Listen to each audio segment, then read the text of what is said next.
Hello everyone, आज है 26 जनवरी और आज इस वीडियो में हम बात करेंगे वोडाफोन आइडिया के बारे में। 6 रुपये 75 पैसे का ये शेयर है और कल भी बहुत बड़ी गिरावट हमें यहाँ पर देखने को मिली थी। और वोडाफोन आइडिया में सबसे बड़ी प्रॉब्लम यह है कि कंपनी के पास पैसा नहीं है। कंपनी जो है वो अपने कर्जे को चुका नहीं पा रही है। कल मैंने इंडस टावर के ऊपर वीडियो बनाया था, तब ये शेयर मॉर्निंग में 170 रुपए के आसपास ट्रेड कर रहा था। मैंने कहा था कि नतीजे बहुत ही खराब आए हैं और वोडाफोन आइडिया से अभी भी कोई क्लियरिटी मिल नहीं पाई है कि इनको पैसा कब मिलेगा।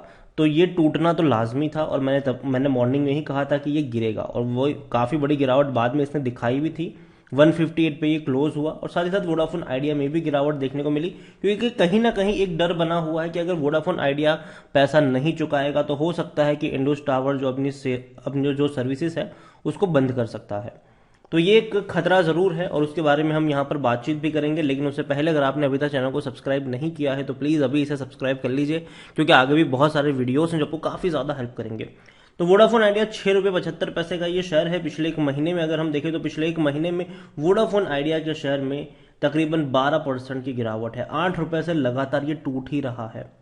अगर आप एक साल की भी बात करोगे तो पिछले एक साल में वोडाफोन आइडिया का जो शेयर है वो 40% तक टूट चुका है और लगातार टूटा है। बीच बीच में अगर थोड़े बहुत तेजी बनी भी सही तो उससे ज़्यादा कि हमें वापस से गिरावट देखने को मिल गई। और मैंने हर बार कहा है कि मैं नहीं खरीदूंगा वोडाफोन आइडिया, क्योंकि अभी भी कोई इन्वेस्टर्स नहीं आ रहा है, कोई पैसा नहीं लगा रहा है, ना ही कहीं किसी तरीके से फंड रेज हो पा रहा है। तो एक कंसर्न यहाँ पर ज़रूर है और यही वजह है कि मैं इसको अवॉइड करने की सलाह लंबे समय से दे रहा हूँ। और अभी एक जो बड़ी अपडेट यहाँ पर निकल कर आई है वो ये है कि no new payment plan from Vodafone Idea, ये कहना है इंडस टावर का। और सिचुएशन काफ़ी डायनामिक अभी हो रही है यहाँ पर। आप देखिए यहाँ पर कि जो कमेंट्री आई है इंडस टावर की तरफ से कि दैट की has received no new proposal for an updated payment plan from Vodafone Idea. तो ये एक अभी भी वोडाफोन आइडिया ने कोई प्रपोजल नहीं दिया कि भाई कैसे वो लोग पैसा चुकाएंगे। While payment for January have yet to be made, payment जनवरी का पेमेंट अभी भी करना बाकी है। Indus tower has receive a significant part of instalment based payment from Vi for October December period. तो जो अक्टूबर दिसंबर पीरियड का भी पेमेंट है वो सिग्निफिकेंट आया है यहाँ पर और यही वजह की कंपनी ने लॉस दिखाया है। लास्ट क्वार्टर में इंडस टावर ने लॉस दिखाया है क्योंकि इनको डाउटफुल प्रोविजनिंग करनी पड़ी 2298 करोड़ के आसपास की। और कहीं ना कहीं इसके लिए सबसे बड़ा जो जिम्मेदार है वो वोडाफोन आइडिया है, क्योंकि पैसा नहीं मिल रहा है इनकी तरफ से। अब देखिए V I has earlier submitted payment plan, submit किया था इन्होंने, ठीक है, और इंडस टावर ने इसको अप्रूव भी किया था। और देखा जाए तो पैसा कितना बका है तो तकरीबन जो इसकी रकम निकल कर आ रही है वो 7500 करोड़ के आसपास की है। तो ये कंसर्न यहाँ पर जरूर है। लेकिन साथ ही साथ एक और खबर आई है जो कहीं ना कहीं थोड़ी सी सरप्राइजिंग है और वो ये है कि Vodafone idea opens nearly 1100 VI shops in 18 states. मतलब 1100 नए स्टोर्स वोडाफोन आइडिया जो है वो आने वाले दिनों में 18 स्टेट्स में ओपन करने का इनका प्लान है। और उसके लिए भी पैसा तो चाहिए भैया। लोकेशंस भी अगर आप देखो तो बिहार है, आंध्र प्रदेश है, छत्तीसगढ़ है, गोवा है, गुजरात है, हरियाणा है, झारखंड है, वो यहाँ पर है। तो पैसा भी चाहिए उनके लिए, ठीक है। तो किस तरीके से अभी चल रहा है, थोड़ा सा डाउटफुल केस है वोडाफोन आइडिया अभी के वक्त में। और यही है कि कंपनी की तरफ कह रही कि पैसा नहीं है, दूसरी तरफ कंपनी एक्सपांशन की तरफ भी जा रही है। तो कहीं ना कहीं थोड़ा सा कंफ्यूजिंग स्टेट जरूर है अभी वोडाफोन आइडिया को लेकर।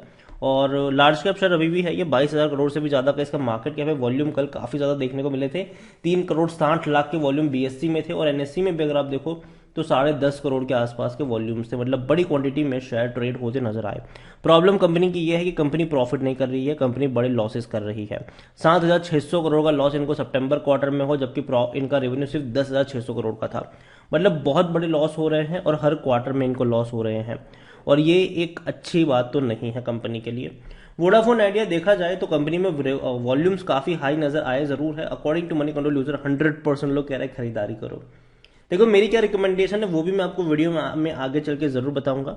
लेकिन साथ ही साथ अगर हम बात करने जाए कंपनी में तो इनके रेवेन्यू अभी धीरे धीरे कम हो रहे हैं, लेकिन ऑलमोस्ट 2023 में भी जो इनके रेवेन्यू होंगे वो 40,000 करोड़ के आसपास ही होंगे, जो कि 4 सालों में कोई उतना बड़ा ग्रोथ नहीं आया है। वो भी तब जब इन्होंने ऑलरेडी जो टैरिफ है वो बढ़ाया है।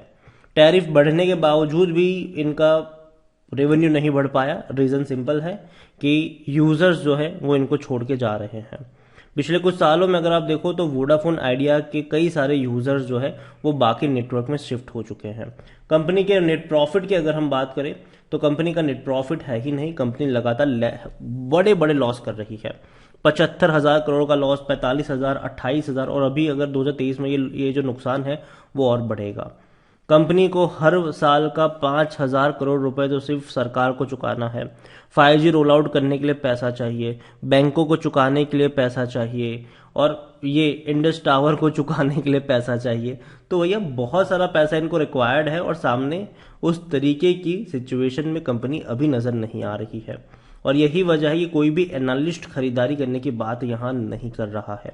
शेयर होल्डिंग में अगर आप देखोगे तो प्रमोटर के पास होल्डिंग जरूर है, और म्यूचुअल फंड के पास 0.97 है, 0.30 डोमेस्टिक के पास है, 3.60% एफआईएस के पास है, रिटेल और अदर की मिलाकर 20.14% की होल्डिंग है, जिसमें से रिटेल इन्वेस्टर के पास 6.76% की होल्डिंग है।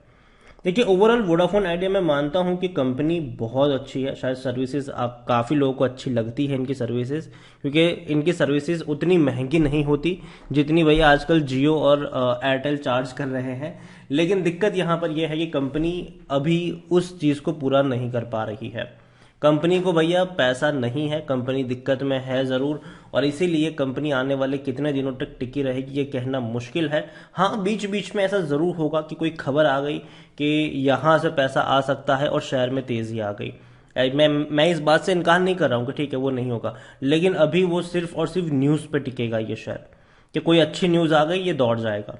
जब तक नहीं आएगी तब तक ये टूटता रहेगा। जैसे कि और इवन खराब न्यूज़ भी आते हैं, जैसे कि इंडस टावर की ये न्यूज़ आ गई, ठीक है, तो ये चीज़ें होती रहेगी बीच बीच में। लेकिन लॉन्ग टर्म का मुझे लगता है कि जो रोड होगा इनके लिए वो काफ़ी मुश्किल भरा है।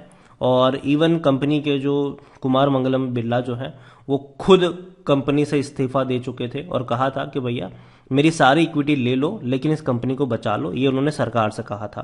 सरकार से जब तक कोई इमीडिएट रिलीफ इनको नहीं मिलती है तब तक दिक्कत में है ये कंपनी, और मुझे लगता नहीं कि कोई इमीडिएट रिलीफ शायद मिल सकती है गवर्नमेंट से इनको। और आने वाले दौर में दो बड़े प्लेयर नजर आपको एयरटेल और जियो ही नजर आएंगे, और वोडाफोन आइडिया कुछ सालों के लिए टिकेगा जरूर, लेकिन लॉन्ग टर्म का अभी भी कुछ कह नहीं सकते हैं। यहाँ पर दिक्कत में है ये, और मैं यही कहूँगा आपसे कि बर्बाद इतना जल्दी तो नहीं होगा, कुछ साल और खींचेगा ये, और इस बीच न्यूज़ पे ज़्यादा ट्रेड करेगा। अच्छी न्यूज़ आएगी ऊपर जाएगा, खराब न्यूज़ आएगी नीचे जाएगा।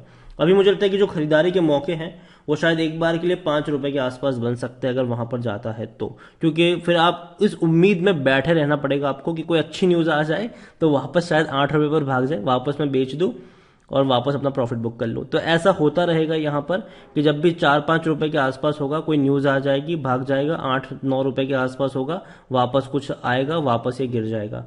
तो ये इस तरीके का चार्ट पैटर्न आपको हो सकता है कि आने वाले कुछ महीनों तक देखने को मिले।